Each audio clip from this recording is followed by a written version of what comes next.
Bonjour à tous. Alors après un ramassage de marché aux puces et un hypéro avec les amis, c'est l'heure de la lettre 23.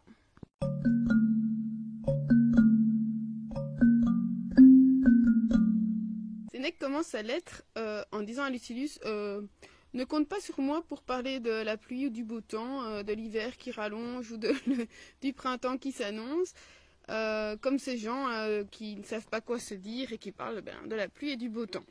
Et alors il dit qu'il parle de ça et des autres inepties alias ineptias. Je trouvais que voilà. Et c'est vrai que parfois quand on n'a rien à dire, eh bien la première chose qui nous vient à l'esprit c'est ah il fait beau aujourd'hui, ah il nous annonce du mauvais temps. Donc voilà, il dit moi c'est pas de ça dont je veux te parler, il faut parler sérieusement.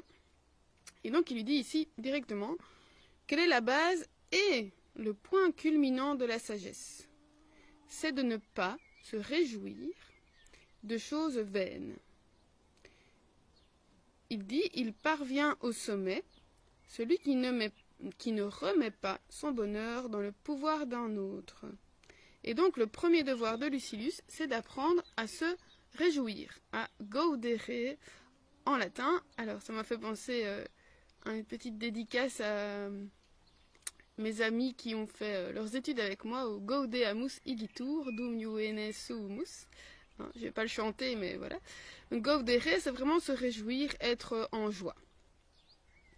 Et donc il lui dit, l'idée c'est de ne pas apprendre à éprouver du plaisir, mais à trouver la joie en toi. Et je veux qu'elle naisse en toi, qu'elle soit, en latin il dit domi, donc à la maison, chez toi. Tout le reste est frivolité et on ne va pas juger que quelqu'un est heureux parce qu'il rit ou pas. Donc le rire n'est pas synonyme de joie. Il peut être synonyme de gaieté, de choses frivoles, mais pas de joie intense. C'était la queue du chat. Alors, il dit que l'âme doit être alerte, fiable et élevée au-dessus de tout. Et pour lui, en fait, la véritable joie, c'est quelque chose de sévère. C'est pas quelque chose de léger. Et il dit qu'on ne peut pas. Donc si on trouve la joie, on va la trouver en méprisant la mort, en recevant la pauvreté chez soi, on l'a déjà dit, en tenant en bride ses désirs, à s'entraîner à endurer les souffrances. C'est pas drôle, ce n'est pas drôle, c'est pas ça qui va nous faire rire. Par contre, c'est ce qui va nous faire trouver la vraie joie. Et quand il dit quand tu auras trouvé d'où elle vient, eh bien, elle ne te fera jamais défaut, tu n'en manqueras jamais. Après, il cite une métaphore, celle que j'utilise dans mes cours avec mes élèves, que je trouve qu'elle est assez parlante. Il dit que dans les mines, le métal léger qui ne rapporte pas grand-chose, il affleure au niveau du sol, et donc on a juste à se baisser pour le ramasser. Donc ça, ce seraient les choses légères, faciles. Alors que le métal le plus riche, lui, il va se cacher au fond des veines profondes qui vont être difficiles à atteindre. Mais, une fois qu'on les a atteints, eh bien, c'est beaucoup plus payant. Et voilà, une fois qu'on a trouvé le chemin pour y aller, on peut plus facilement y retourner. Et donc, il supplie Lucilius de se détourner de tout ce qui vient de l'extérieur, les promesses des uns et des autres, et de trouver le véritable bien à partir de lui. Et donc, en latin, c'est de tuo, donc vraiment en venant de toi. Il dit, mais c'est quoi en venant de toi? C'est trouver la meilleure partie de toi, c'est-à-dire l'âme, parce qu'il lui dit que le corps, bien sûr, le corps, il faut le considérer comme quelque chose de nécessaire. L'âme ne peut pas se véhiculer et vivre sans le support du corps. C'est bien sûr quelque chose d'important, mais ce n'est pas ça qu'il faut placer en premier. Parce que le corps, il ne procure que des plaisirs temporaires, éphémères, et qui parfois peuvent même faire souffrir si on oublie la modération.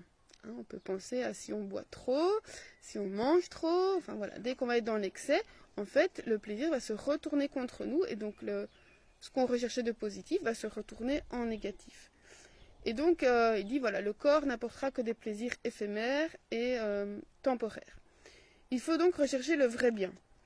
Et c'est lui le seul qui est sans risque, alors que les autres plaisirs sont, eux, comportent des risques.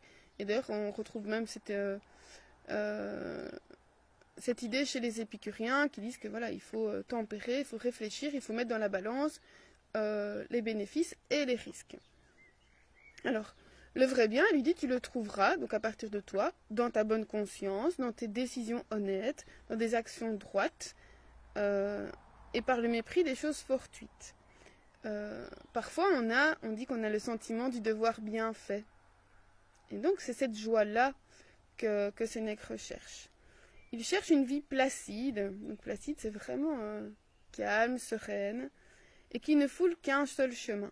Parce qu'il dit ici, il faut éviter de passer de projet en projet. Il faut, une fois qu'on a trouvé le projet, se lancer et rester sur cette voie-là.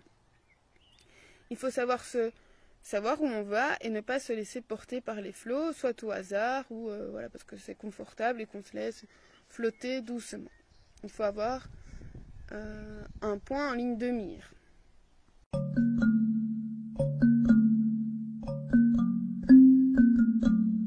La phrase du jour, eh bien c'est la phrase d'Épicure que j'ai choisi de garder cette fois-ci et pas la transcription ou l'adaptation de Sénèque. Alors cette phrase c'est molestum est semper vitam incoare. Donc il dit il est dérangeant, embêtant, oui, de toujours commencer sa vie, toujours commencer à vivre. Alors en latin c'est incoare, donc il me semble bien que j'avais déjà vu le mot incoatif ou en français. Et donc voilà, petit point étymologie. Donc un verbe incoatif, par exemple, c'est un verbe qui implique l'idée de commencer quelque chose. Donc par exemple verdir, donc on devient vert, s'endormir, on va vers le sommeil. Donc, voilà. Petit point étymologie du jour. Et il dit donc c'est embêtant de toujours commencer sa vie. Parce qu'alors, on ne peut pas se tenir prêt à mourir si on commence seulement à vivre. Comme si on recommençait à vivre chaque jour. Et en fait, il dit qu'il faudrait plutôt faire en sorte plutôt d'avoir suffisamment vécu chaque jour. Donc on l'avait dit, d'arriver tous les soirs en disant, voilà, j'ai vécu ce que j'avais à vivre, c'est bon. Et tout ce qui arrivera en surplus, c'est du plus, c'est du bénéfice. Il dit en fait, presque tout le monde agit comme ça. Et certains commencent à vivre où il faudrait finir. Et il dit que même certains ont cessé de vivre avant même d'avoir commencé. Et donc, moi, ça me faisait penser, il ne faut pas attendre telle ou telle occasion avant de se décider à vivre vraiment. Ça revient à la lettre d'hier. On me dit, est-ce qu'on attend la bonne occasion ou et qui n'arrivera peut-être jamais, au lieu de commencer à vivre vraiment. Donc, voilà. Se dire chaque soir, est-ce que j'ai accompli ce que je pouvais accomplir et que si ma vie s'arrête maintenant, est-ce que je ne crains pas la mort? Voilà, bonne question. Jusqu'à demain, on va réfléchir à ça. Je vous retrouve demain pour la lettre 24. Merci aux petits messages que je reçois sur Facebook ou autre, ça me fait bien plaisir.